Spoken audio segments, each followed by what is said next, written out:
Vegeta is defeated, but now has an ulterior motive. Letting the group know about Namek, he hopes to try and free King Piccolo somehow. Will he succeed, or will Piccolo stay sealed away? We'll cover all that and more in this fourth part of What If Goku Was Piccolo's Vessel. Bulma begins building a ship to Namek. Thankfully it's not time sensitive, so she and her father work on a really fast ship. They can make the best ship possible since they have the time. The crew so far is Goku, Vegeta, Krillin, and Tien. Gohan's actually going to stay back, he has no need to go. The group's keeping a close watch on Vegeta because they don't know what he's going to do, so obviously they're going to take him to Namek with them. They can't just leave him here, and it's better to keep their enemies close. Vegeta's still really upset that it's come to this, but he hopes that he can at least free Piccolo. That'll make it all worth it. Plus, this will help him grow stronger. Obviously he got a boost in power after his last battle, and in the meantime he could actually spar with Kakarot. He has nothing else to do, and Goku of course is up for this. Vegeta's acting weirdly chill with everyone, despite the fact that he was trying to murder them before, and he killed Nappa. That only serves to make everyone more suspicious because they expect him to be more rowdy. He's still an ass to everyone like normal, but he doesn't work directly against them. At least not overtly. He wants to see everyone's full strength after all, and grow stronger himself. He'll see how strong Kakarot truly is, then they'll have a real battle. Plus, he'll see how strong Piccolo is. His main motive is his hunger for battle. He's not really helping them at all, he just hangs around the group. It's not like he could do anything anyways. Goku does find Vegeta's power interesting, but he's still cautious. And in those times where they do spar, it gets a little bit serious, but Goku wins each time. And Vegeta observes closely. Goku's using that regeneration more and more.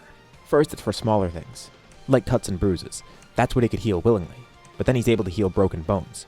Weirdly enough, he can't regrow his tail. But he's getting a lot better at controlling this power, which Piccolo sees as an issue. Plus, they obviously see Vegeta has an ulterior motive because he's acting like this. They're not stupid. He changed his tune really quickly after losing. Kami especially is really unsure about everything. Why keep Vegeta alive? Honestly, Goku would have done that regardless, like he did that normally. They have even more reason to do so here.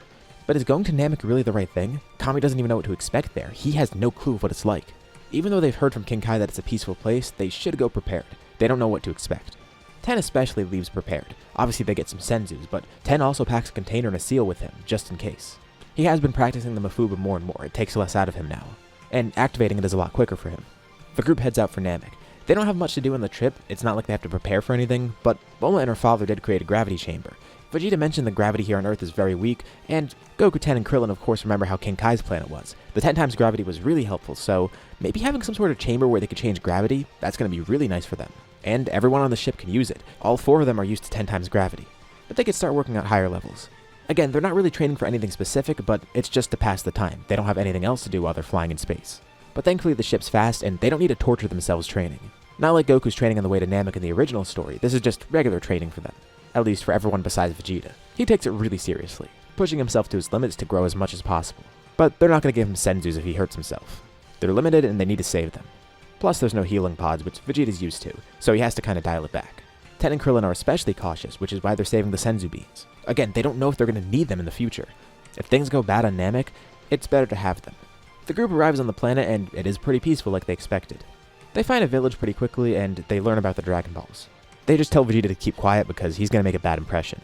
And it works because Goku, Tien, and Krillin do make a good impression on the villagers. Although a lot of the people could sense that weirdness within Goku.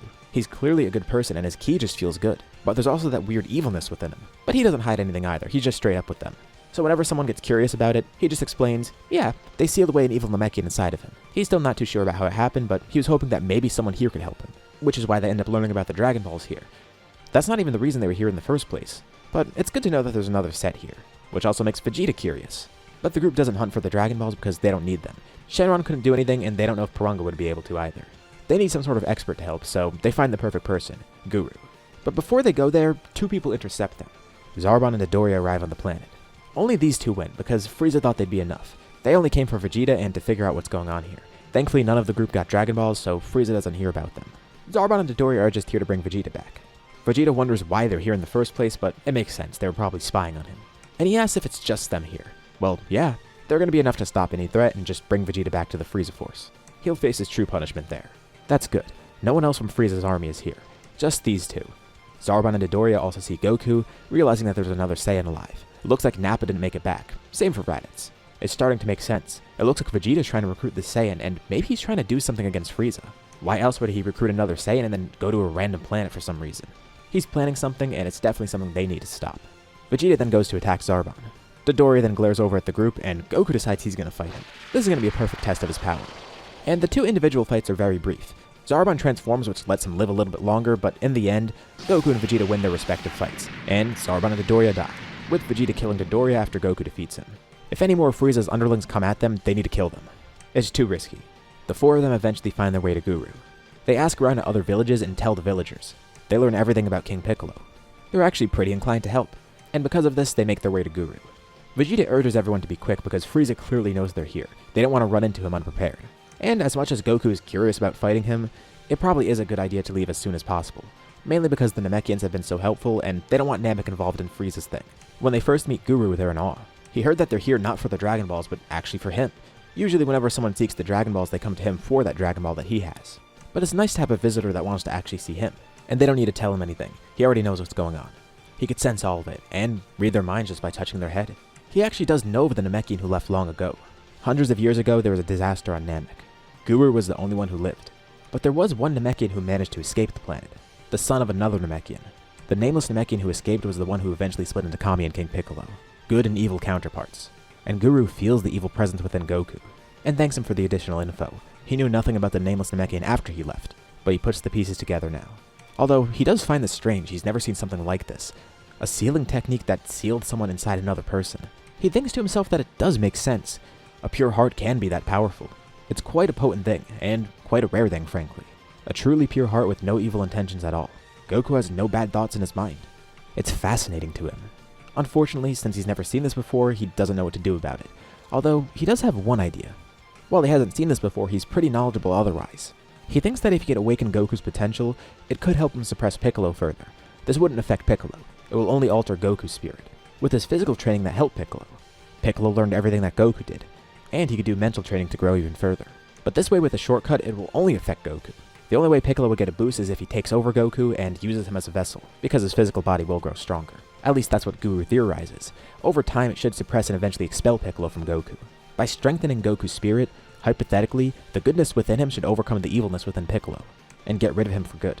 Goku's not too sure because Guru thinks it's risky too.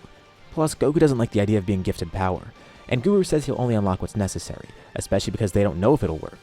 It's probably better to be conservative with this, because if things go wrong, then they're going to create a really powerful Piccolo. Plus, he introduces some of his own magic, trying to exorcise the evil within Goku, cleansing it into good. It isn't much, but in combination with Goku's power, he could expunge Piccolo. As long as Goku's careful and Piccolo doesn't get unleashed in the near future, he'll be gone soon. Guru thinks this will accomplish one of two things. Either Piccolo gets completely erased, or his spirit gets so overwhelmed that it just merges into Goku's, essentially forcing a fusion between the two of them, sort of like Namekian fusion. If the latter happens, Kami might actually be fine, but if the former happens, they're not sure what's going to happen to Kami.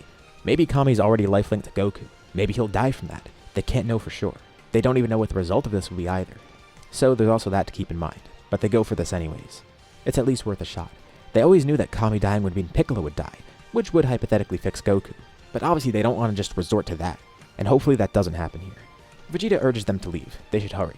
He's pretty antsy, and as much as he wants to get those Dragon Balls for himself, he doesn't care. He knows he won't have time. This was underwhelming for Vegeta, but at least he got to train as well as kill Zarbon and Dodoria.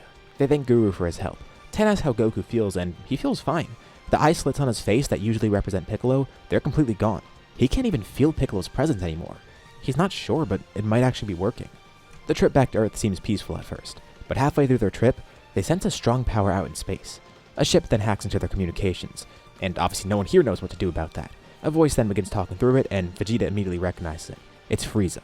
Frieza himself is chasing down the ship, and he tells them to land nearby, or they'll just blow up the ship. He doubts any of them can survive in space. They land on a small planet nearby. This one at least seems to have an atmosphere, which is a good sign. But the planet's also barren, and it looks like they're going to have to do this alone. Goku immediately turns the ship into a capsule and hides it, just in case.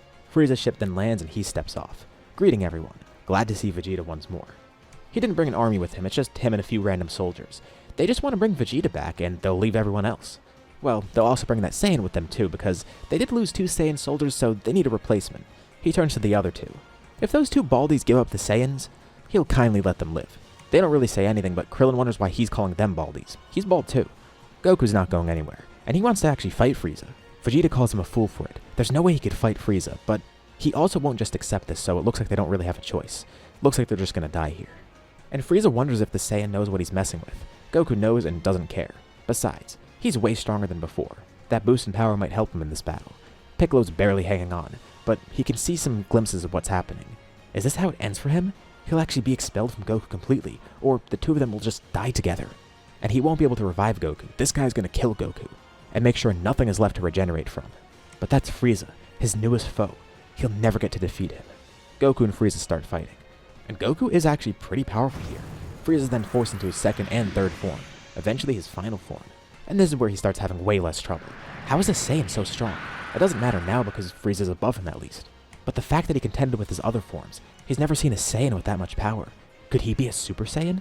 Goku tells Frieza they don't need to fight anymore. He doesn't have to kill Frieza, he just wants to leave. And Frieza takes this as mockery, even though it was genuine. This monkey thinks he could kill him. But the fight's not over. Frieza hasn't even shown his full strength. This only serves to piss him off. He starts wailing on Goku, and Goku can't really do anything against it. And you know what? If the Saiyan wants to mock him, he'll return the favor. He's gonna take his anger out on his Earthling friends over there.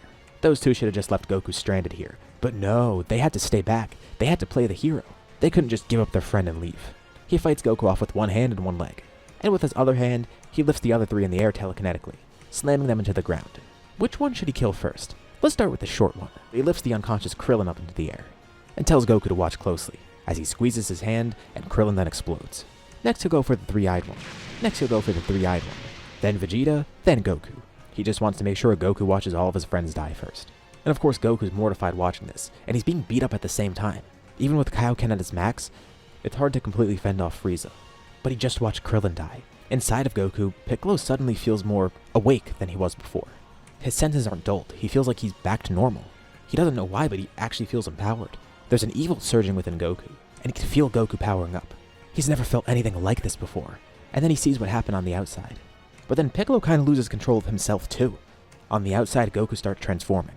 His hair begins flickering into a golden color, with an aura forming around him, and inside of Goku, Piccolo could feel himself being freed. He feels amazing. This is euphoric. He's never felt like this. Goku powers up, turning into his Super Saiyan for the first time, but this is different.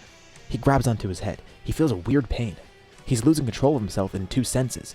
In the sense that he's never gone Super Saiyan before and his anger is taking over, but also, Piccolo's taking over. His aura explodes, and even Frieza's taken aback. And briefly he sees Goku standing there with golden hair and a golden aura, but that aura then shifts into a dark purplish one. And Goku's hair stays standing up, but then it looks like it reverts back to its regular color. Vegeta doesn't even know what to say, and Tien watches on mortified. Vegeta's kinda happy because it looks like he might have become a Super Saiyan, but Tien is terrified to his core because Goku not only just powered up, but Piccolo gained control too. The power is unlike anything they've ever felt. It's even higher than Frieza's. Goku's body hangs limply, but then he lifts himself up, stretching out and cracking his neck. He looks unrecognizable. The four eyes on his face are open again. His hair is standing up, and he has weird markings on his body, kind of like how Piccolo did. His four eyes look around confused, but then they widen, and an evil grin stretches across his face. He shouts, with the shout shaking the entire planet. Even Frieza covers his ears, and he starts laughing maniacally. He's never felt so much bliss before, and he thanks Frieza. He would have been dead if it weren't for him, but it seems Goku's transformed, and whatever this form is, it introduced some sort of evil into Goku's heart, just enough for Piccolo to fully take control, and not just that, overcome whatever Guru did to him. Not only is he back again, but he's better than ever. He has complete control. Not to mention all the power that Goku just got, not only from having his potential unlocked, but becoming a Super Saiyan. Frieza's confused and even a bit scared. Since when do Saiyans have another form like this? The other two are confused as well. Tien has to push aside his feelings of Krillin's death. He can't let it distract him. They might even be able to revive him with Namek's Dragon Balls, but he can't focus on that right now. He needs to find a way to stop this. But Goku, or rather Piccolo, turns over to him, with that same evil smile. He tells Tien to wait patiently. First he's gonna have some fun fighting Frieza, and then he'll decide what to do with Tien. He was the one who caused this in the first place. Not like he can go anywhere anyways. He pulls out the capsule with the ship on it, stored in Goku's pocket. He also thanks Vegeta for his help. The two of them can watch for now. He'll decide their fates later. This isn't Goku or Piccolo anymore. This is Goku Daimao. And as he gets ready to fight Frieza, this is where we'll leave off for now. What do you think about this part and what's going to happen next? Leave your thoughts and ideas in the comments below. I'd love to see what you guys think. As usual, be sure to drop a like and subscribe if you haven't already. It really helps out the channel and shows me you want to see more videos like this. Anyways, thank you all for watching, and I'll see you all in my next video.